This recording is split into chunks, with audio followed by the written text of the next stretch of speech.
Hello, I'm Allie, I'm Deb. and welcome to another episode of Connected Conversations. Hi there, I'm Allie, and we've got Deb here. And I'm curious, have you ever felt burnt out? I feel burnout is one of those big topics right now. Stress management. How do we align our life so that we can live this thriving lifestyle? And if you are feeling burnt out, can you start recognizing how did you get there? And are you taking breaks or time off a little bit too late? So Deb and I want to talk today about taking time off and what does that look like and how can you set yourself up to take time off. It's the summer months and I love getting outside as much as possible, to the point where if I have friends and family that want me to kind of do some indoor work, I'll kindly say no and go out for a bike ride or something else instead. However, I found myself this summer pushing myself so much until I needed a break. So I wasn't listening to my body. I wasn't seeing the signs of everything coming around me until it was too late and forcing the time off. I think that's where burnout really comes from, is not recognizing how things are cascading around so quickly until it's too late. So Deb, what are your thoughts about taking time off?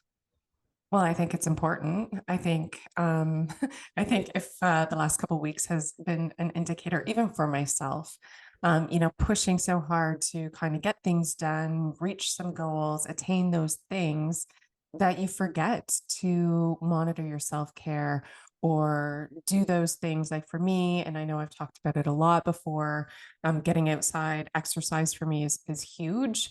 And just eat, even like your diet, nutrition, meditation, all that stuff. Sometimes when you're pushing so hard, you let those things that you know are beneficial for your mental health go to the wayside. And I think that's when, like for me, I was pushing so hard. I'm still not feeling the best. I got a horrible stiff neck and was on the couch for days. So your body really does start to give you indicators when you're not taking care of yourself. And if you don't take that time away to reset, recharge, you will get sick. And here I am. And I think if it's not sick per se, or an ailment, you're gonna feel run down. And that's why it is so important. So Ali and I took a week off last week. We didn't hop on to our podcast, and both of us were feeling the I guess, what's the word I'm looking for? The Drained. I just felt drained yeah, and I guess drain would be the word. Just of not really doing those check-ins with ourselves. So we both took some time away, and here we are. hmm. And I think even when you do have these steady practices of meditation, journaling, eating, sometimes it's just not enough. Like there is a time where our bodies, our minds, our souls really need that complete break or change in something new to have deep, rejuvenating time off. And it's it's simple for me because we're not human doings, we're human beings. And we can do all the things and expect ourselves to have this high performance life. Though the power, I believe, is in the deep recovery. And sometimes deep recovery is like powering off for a week, maybe just even a weekend every month. So it is starting to recognize your own pattern and rhythms and how does that work with you? Because I know for myself, sometimes I get blinders on. And that's where coaches come into play, therapists, some great friends. I think sometimes friends have this different opinion. So that's why getting that outside voice is really great, because coaches and therapists are trained to listen, trained to see things sometimes that you can't see. And even for myself, like I'm a coach and I have my own blind spots. And when someone can notice them or give me a new perspective, that's the power of how to shift and do something new. So I know as a coach, like in some of the clients that I worked with this summer, it hasn't been necessarily the goals of like, what are you going to do for your money and this and that? It's like, how could you have just a little bit more fun this summer? Mm-hmm. Or how are those new relationships working with you?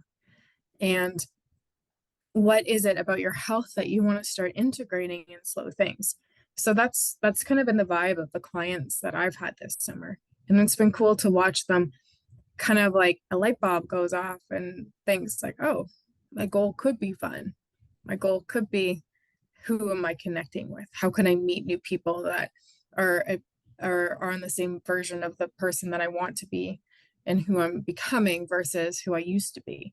Because when you're undergoing transformation, when you're undergoing forward movement, there is things that you're letting go. And I think when you've been sick, and I've been going through lots of changes, and I've kind of has like as that shedding. So your body does tell us a lot, whether it's a cold, feeling run down, stiffness somewhere. I've seen people like in hard times like never break a bone and like fall and break the wrist, Mhm.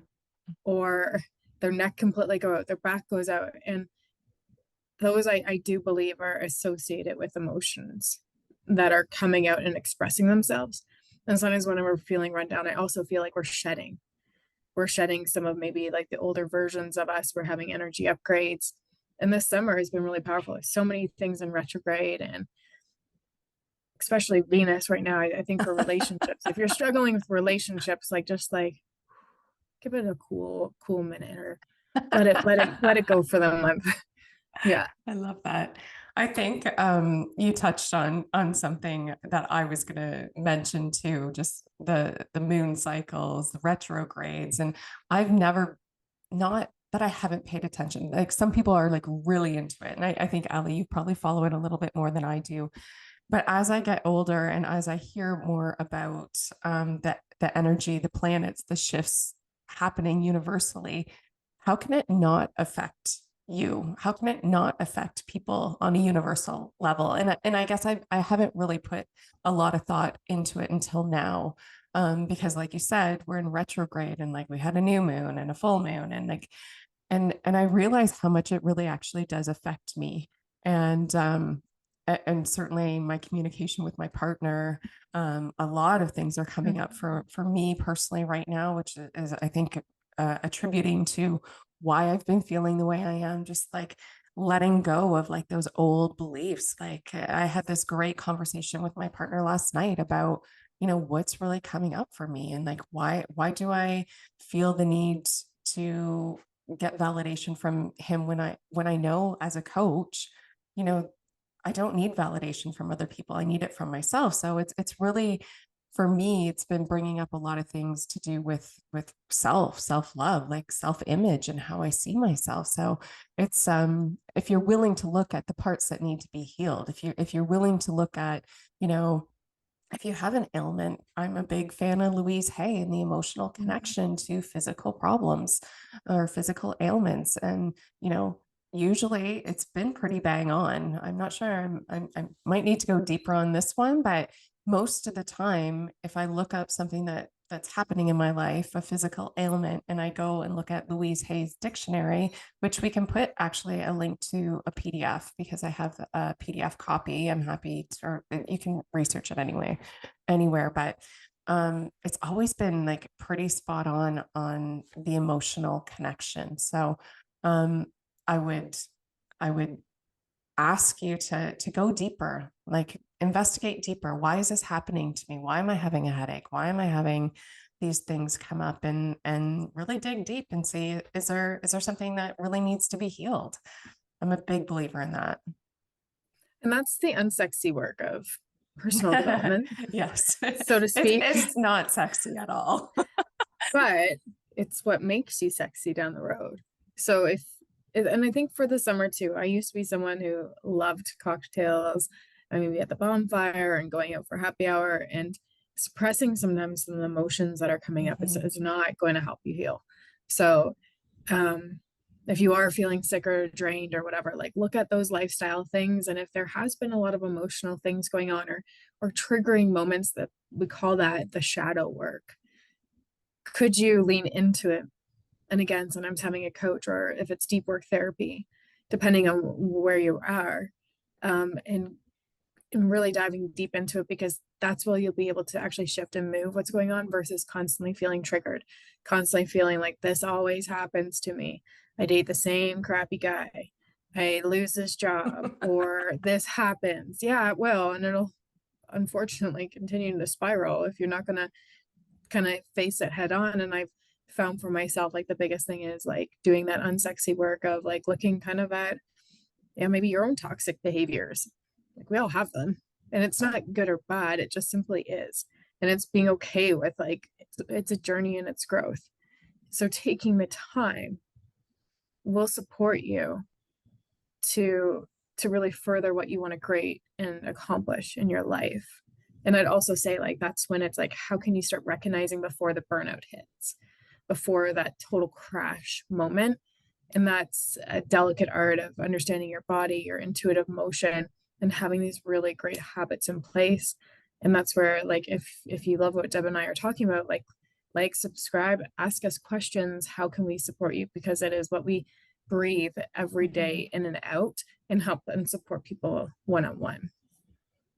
I love that. And I think that's where we're just going to leave off, because I think that was such a great tidbit. Listen to your body, ask your body what it needs. It has so many answers if you're willing to really take the time to listen and not rush through life and take that time for yourself. I think that's beautiful. So don't forget, like Ali said, to like, subscribe, and share. Don't forget to catch us on Mondays at 9 Eastern time. And we hope you have a wonderful weekend and get a chance to disconnect. Have a great weekend, everyone. Thanks for listening. If you enjoyed the show, please share with your friends and rate and recommend on iTunes or Spotify or wherever you get your podcasts. There will be links to more great resources in the description.